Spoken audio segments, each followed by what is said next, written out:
Welcome back, everyone. My name is Ben Shinoy, and welcome back to another TR2050 panel discussion. And we're having this session in the Swiss Re Center for Global Dialogue. And in fact, we're coming back to the center because our very first panel discussion was in this very room 3 years ago in 2023. Since then, we've had a number of panel discussions around the world in London, Dubai, Stockholm, and Boston. And what we'll be doing in today's session is looking at what's changed over the last 3 years since our very first panel discussion. And to go back to the purpose of TR2050, what we're contrasting is the difference between the change in work, what's changing around work in terms of roles, how we reward people in the context of changing roles, capabilities, and skills, and contrasting that with a very fixed, stable set of reward systems with linear roles and steady jobs. And this is what we're looking to change. TR2050 is a practitioner-led global platform of leading reward experts, academics, and innovators from around the world. So we're in Europe. We also have been running labs in Asia Pac and in the Americas. And we're trying to go beyond, we're not a consultancy. We're trying to go beyond just a think tank and moving from talking to action. How do we do this? We do this through structured experimentation.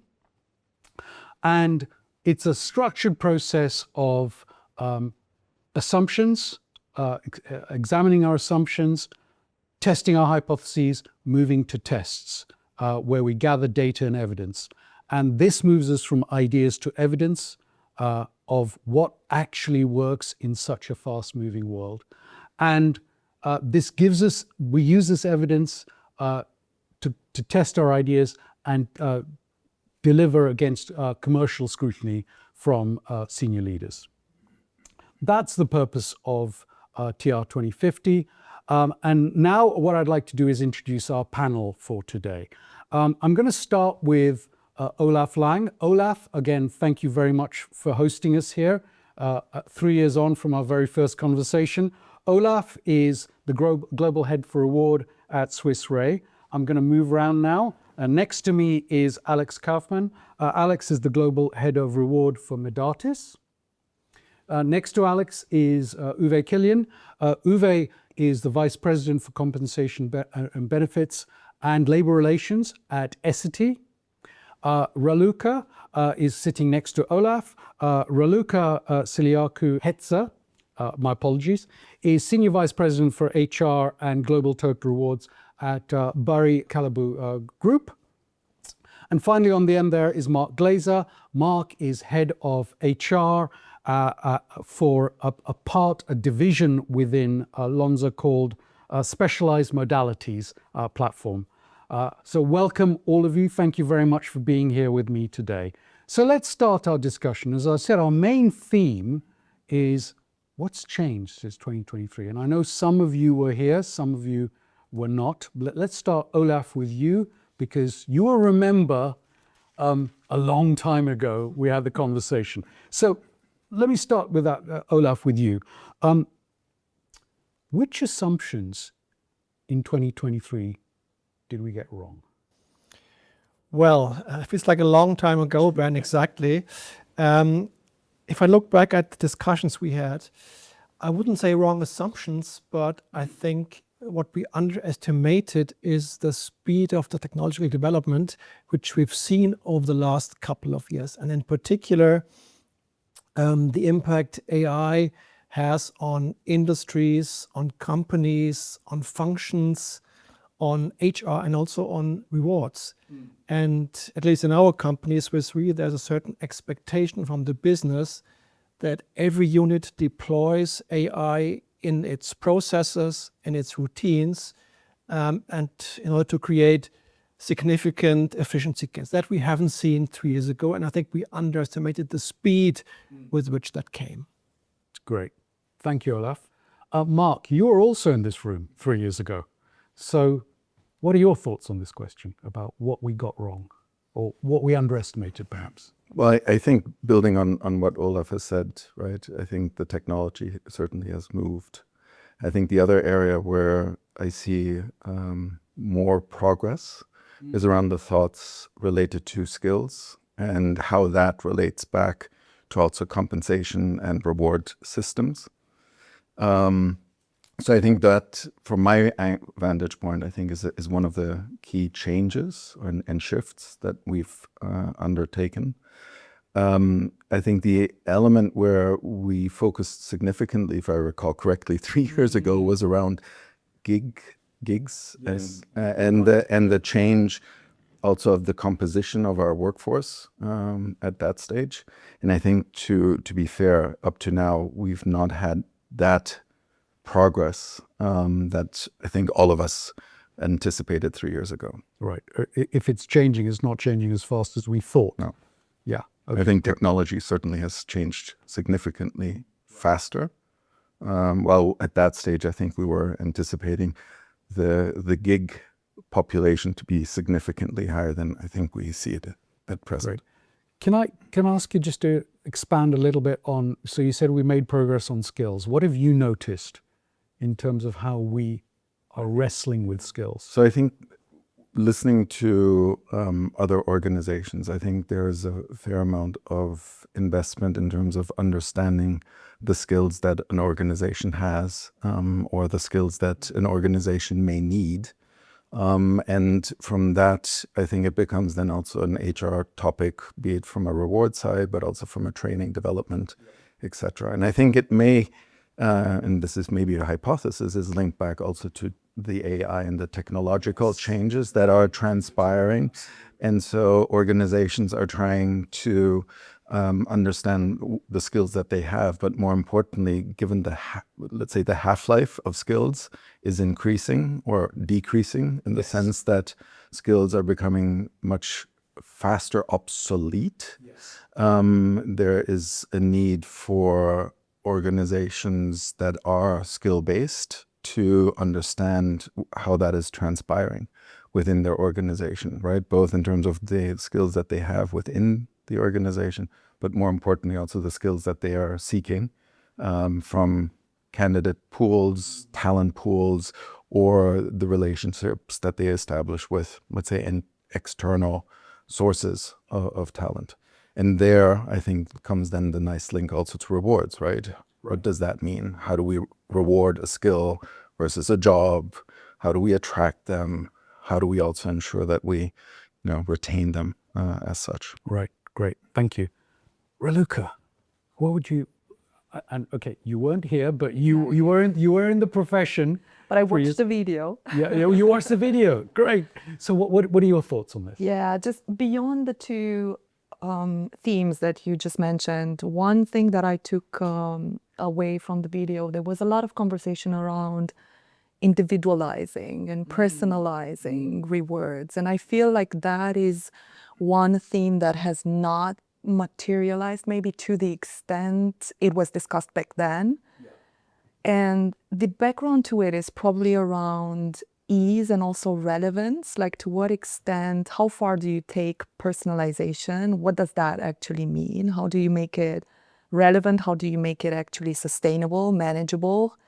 Within an organization is probably what has driven less of it materializing in reality, in my experience. Right. And I would agree to what Raluca said, because I think there is a certain tension between the two extremes, which is extreme simplicity and personalization. And whenever I talk to senior executives, their clear focus is keep it simple, so that people understand our programs and that, they can drive behavior and the like. And everything which adds complexity to the system, we try to avoid. And skills-based pay is one of those topics. I mean, that's almost a topic since I joined the industry some 30 years ago.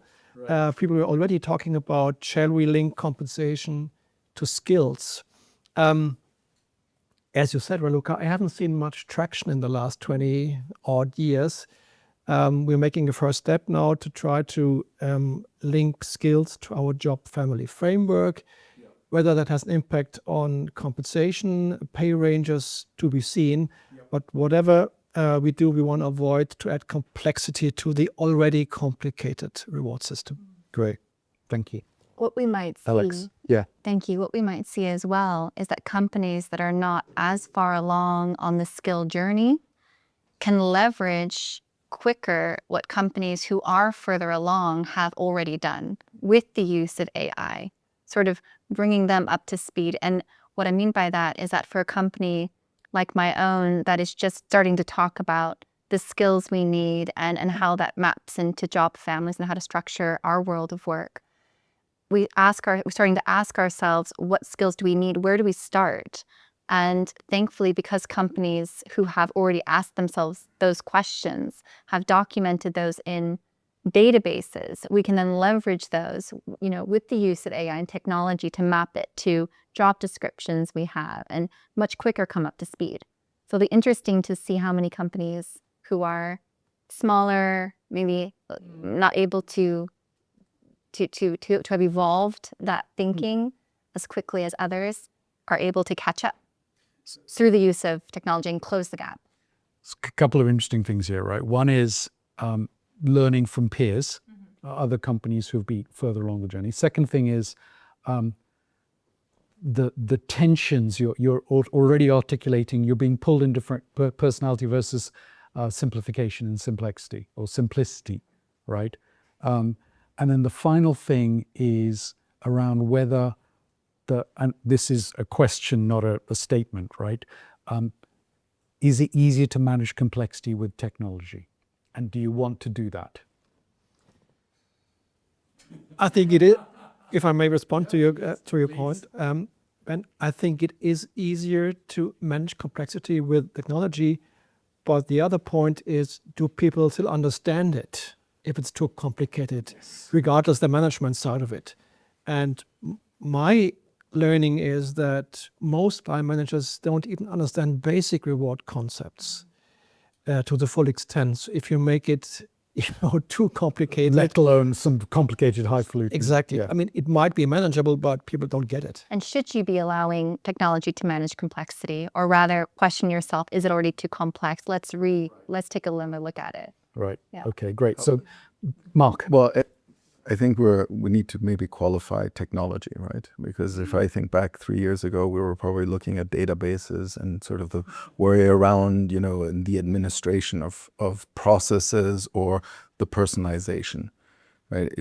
If we look at what the possibilities are, at least at this stage from AI, right? I think we are seeing AI being able to coach leaders. So if we spin this 2-3 years down the road, it may not just be general coaching, but it might be actually functional specific coaching, which would then go towards reward topics or more technical elements as well.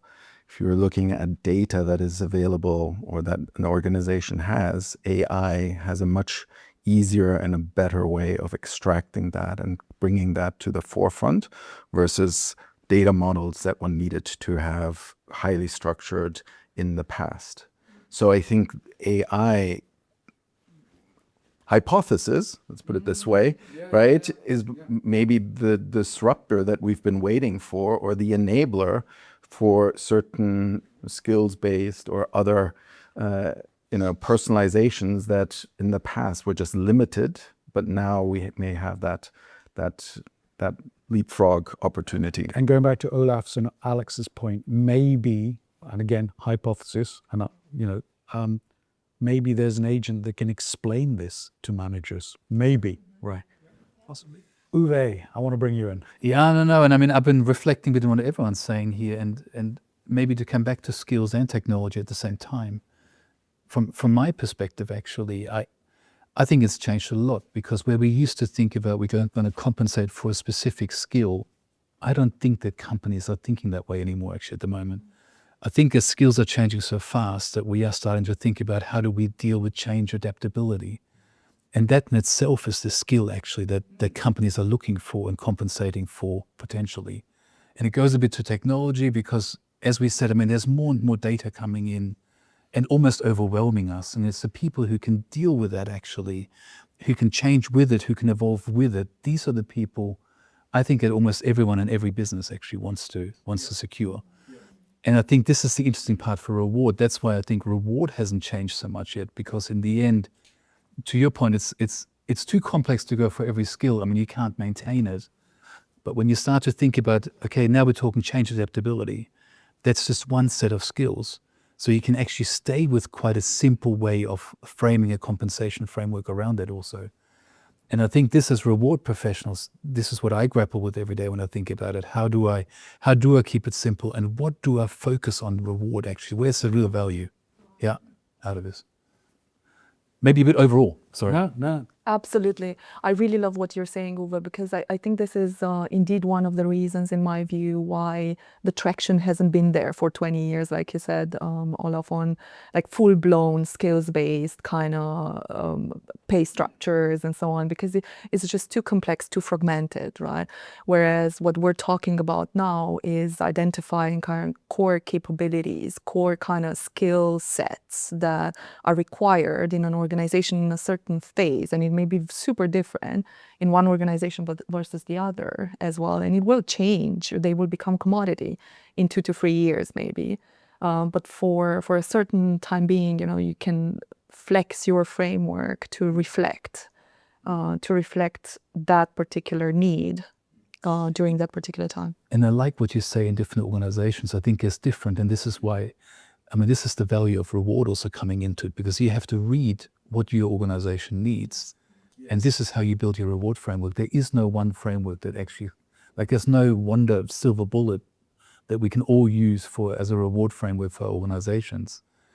The basics, of course, are the same for everyone, but I think then you have to tailor to your organization, to your culture, to the need in your organization for the skills. And that's actually where Comp-Ben adds the value. So the future value of reward professionals is being able to diagnose what your organization needs and then go to the toolkit and tune it to what your...